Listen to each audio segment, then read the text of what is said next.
The whole goal of this episode is not to eliminate stress from your life. We can't, we shouldn't, we won't. But it's how do you, when you get out of alignment, when you get pulled into a stressful state, how do you actually quickly reset and get back in? How do you walk in at the end of a really long day and just like need things to be calm and you walk in and it's chaos? How do you reset so that you can actually be with your family? You get cut off on the way to work. You get pulled into stress.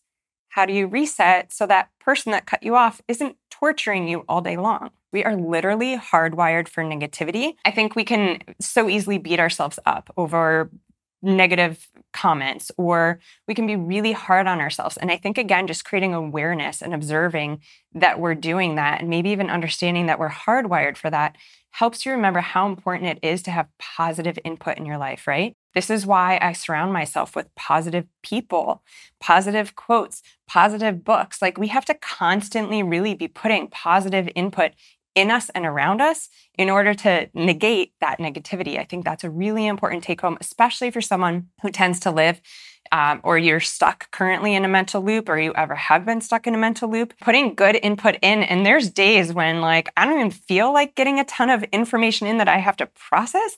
I'll literally watch like news bloopers or funny wipeouts. Like, it's just about counteracting the negative loop that tends to live in our brain with all we're juggling. Okay, so here's why I actually want to, again, share some science with you to prove these concepts of how powerful our brain is. I think you guys have all heard this story. I'm going to share a different study in a minute, but the story of how powerful visualization is for athletes, right? So there has been anecdotal stories shared in books, in videos, in episodes. I'm sure you've heard them about the power of visualizing and practicing something, whether it's playing a piano, shooting basketball hoops, or otherwise. There's been studies where people take basketball players, basketball teams, and half of them practice free throw shots and the other half visualize them. Or people learning the piano, half of them actually play and half of them visualize. So you think about, from an empowering place, how powerful our neurochemistry is to what's actually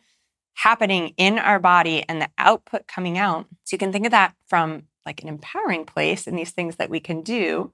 You can also think about, again, like when you're visualizing that fight that either happened before or is potentially in your mind at least about to happen with that coworker, with your spouse, with one of your children, you are like training your body that it's happening, right? So when we think about this from like a health perspective, heart health, hormonal health, we know the impact that chronic stress has on our body. Like, we are that powerful that we don't even have to be experiencing it. We can tell ourselves a story that we are experiencing it, and it's as if it happened. So there's a really interesting study about a blue square. So you think about, there's like all these obviously threatening things in our life, survival threatening things, and then the things that we perceive as stressful, right? Nobody would ever think, I assume nobody listening has ever had a bad run-in with a blue square. So these researchers took this concept of, can we actually create a stress response, a conditioned stress response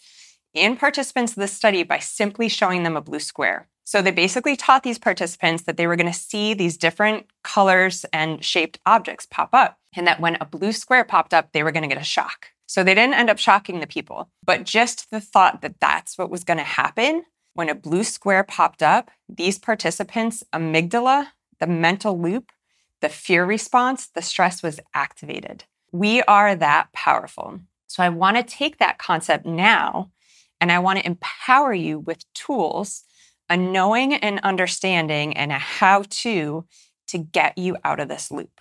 Think about getting out of this loop as a muscle that we have to strengthen. Again, let's go back to that. We're hardwired for negativity. If you hear 9 compliments and 1 put down, you're going to remember that 1 put down, right? So think about this mental loop as a muscle that there's kind of a lot working against us. And I don't mean to say that to disempower you.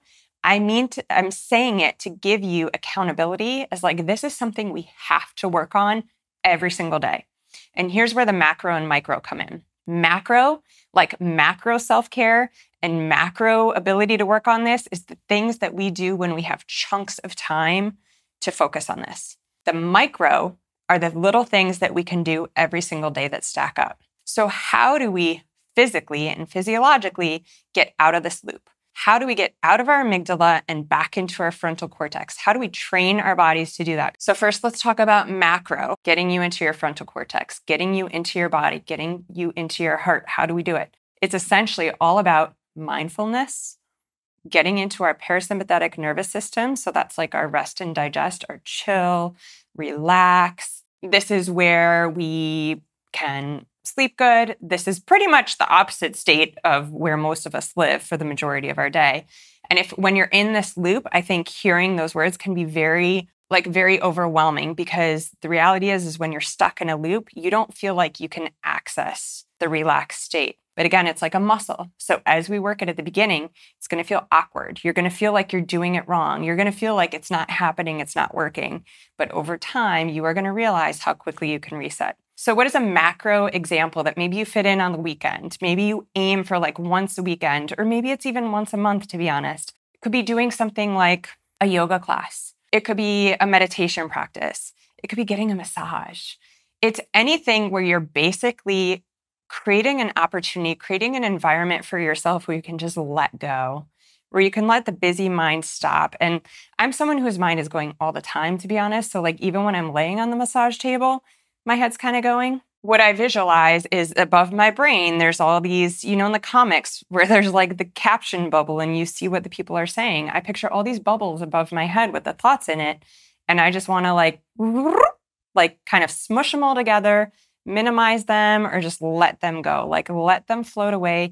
Anything that's meant for me will stay with me. I'm not going to forget the most important details, the most important things that I need to do in my life.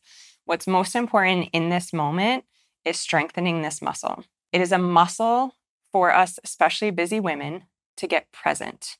It's a muscle we haven't used in a long time to get back into our body, to get back into our heart, to let some of the details go that we're constantly juggling. So again, remember, you are going to feel like you're doing it wrong. You're going to feel like I'm sitting here trying to be present and I have all these thoughts in my head. It's okay. Just the awareness of what's going on is huge. That's a win.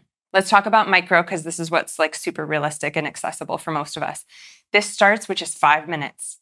This is taking 5 minutes in the morning, first thing. This is a whole other concept for another time, but it's that first 5 minutes when you wake up, you are actually primed to train your subconscious in any way you want. So you think about that. First 5 minutes when you wake up, you are primed to train your subconscious into any state you want. How are you currently training it? What do we typically do the first 5 minutes of our day? Most people, I think, rush into the day, maybe caffeinate, hit it, get it going, get on our phone, get on our emails, get on our socials. I mean, I've definitely been there, and I'm not saying this is an everyday thing. Like there's times when I choose to do that, just an awareness, and do it less often than more often. So the first 5 minutes of the day, here's what I suggest you do. Stay off digital. That's one of the biggest things. Other thing is control your light. So try not to get major sources of blue or white light into your eyes, because that's going to get you out of this brain state. So you see a lot of like content I'm sharing is around red light in the morning and red light at night. First 5 minutes, super important. I'll share my favorite light sources below. Even more powerful than that, and these are the tools that I'm going to give you from this episode because it's so important for me to help you guys do this. It's so powerful, so powerful. I'm going to share a self-with challenge and the connection code. Self-with challenge, 31 days. Every single morning, I'm going to walk you through how to completely change your neurochemistry, get you out of that mental loop by just doing some intentional steps with me every morning. I'm going to walk you through every day exactly what to do. It takes 21 days to change a habit. Guess what? We're going to make sure we lock it in. We're going to do 31. So that's an incredible resource. I'll share that with you below. The other one, it's called the connection code. So the connection code is a way to literally get back connected with yourself, get you mindful and present through basically play, which is really fun. So remember, we want to get out of our amygdala and into our frontal cortex. We want to spend more time in the aspect of our brain that is the CEO of our life, because what does this look like when we're spending time there? It looks like we're getting it all done. We're able to like bounce from thing to thing, being completely present with whoever or whatever is in front of us. This feels like at the end of the day, You had all the time to do all the things. It's the complete opposite of feeling like, oh my God, there's not enough time. How do I get it all done? I know you've lived there. I live there too sometimes.